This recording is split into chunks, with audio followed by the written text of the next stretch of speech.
Hey, year nine. So this is our second Blood Brothers lesson. Apologies, the dog doesn't look very excited about this. Hopefully you will. But we're going to continue with the same idea of you watching some of the performance, having a little exploration and learning about epic theatre and the musical of Blood Brothers. So I'm just going to talk you through the PowerPoint again, similar to last week, but I won't be explaining as much about component one because you had that previously. So first of all, I would like you to consider what moment stands out to you the most so far. So last lesson you watched section 1 and 2 on YouTube. And I just want you to have a think about what stands out to you the most so far. So it might be the characters, it might be the context of the time period, it might be the difference in the social class, it might be the voices of the characters or the movement, etc., etc. For today's lesson, we've got the same success criteria, which is about you exploring the process of how epic theatre is created, about what is involved in epic theatre and how that comes to life in a performance. So firstly, I've got another practical activity for you, and I'd like you to have a think about characterization and how it changes with movement. So we are going to take, and you might look a bit odd, your home might think you're a bit strange doing this, but give it a go anyway. Get people involved if you can, as always. I want you to choose a room or maybe your garden, somewhere where you've got a bit of space. One end of that room or space is you at a young age, and the other end is you when you reach the end of your life, which sounds a bit morbid, but we're just looking at movement.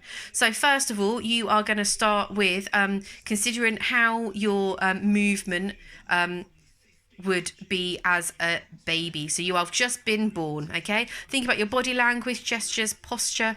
Remember, gait is influenced by your posture. So if you have poor posture, which is slouched, then your gait is not going to be very good or very strong. If you've got a really well presented posture and upright, then you're going to have quite a strong stride in your gait. Yeah, the pace of your movement and eye contact again. Okay, think about what eye contact you make with people. So you're going to start from one end of the room and you're moving as a baby. Halfway through the room you are middle-aged, so roughly within your 40s, 50s, and then by the time you get to the end of the space, it is you unfortunately coming to the end of your life. But the whole point is you looking at how your movement changes and what skills and what movement skills you can focus on for that. Okay, next of all, we are just thinking about the style of epic theatre. So each lesson I'm going to be running through some different key features, or just clarifying how they can be seen within the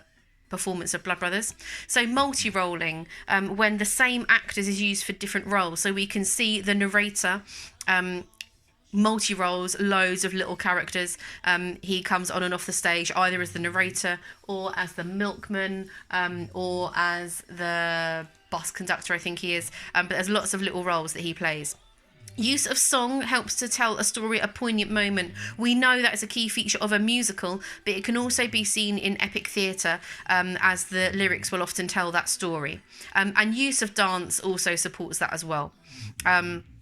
With the multi-rolling, you've also got the aspect of Mickey and Eddie, who are played by the same characters throughout the whole piece. So we see them at the beginning of the play when they are 7 years of age, and by the end of the play, their characters have got to, I think, about their late 20s. So again, you've got multi-rolling with that aspect, so that is why we are focusing on those performance skills that we just explored. So as you watch the clips today, this is your mind map that I'd like you to be filling in. So you've got different focuses here from the last lesson. You're focusing on characterization, use of space, and how the theme of social class is being developed. Again, fill it up with as many ideas as you possibly can. You're watching Blood Brothers Part 3 and Part 4. So that is the next part of your lesson.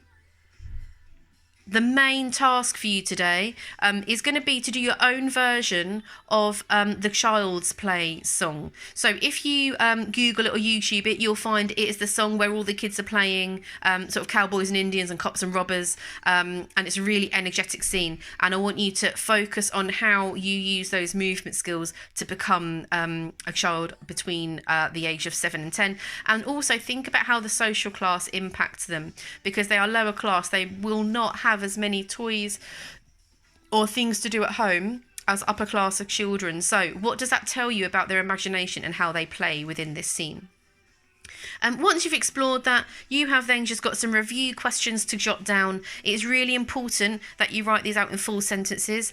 Remember the peel structure that we always use. So make your point, give your example from the play or from your exploration that you've done, and explain that point. If you can, then use the L to link it back to epic theatre as a style, or the play itself of Blood Brothers in terms of what the intentions are, what the purpose is, and what impact it could have had on the audience. So as always, do make sure you're posting with any questions if you're unsure, but hopefully this has helped to explain that for you.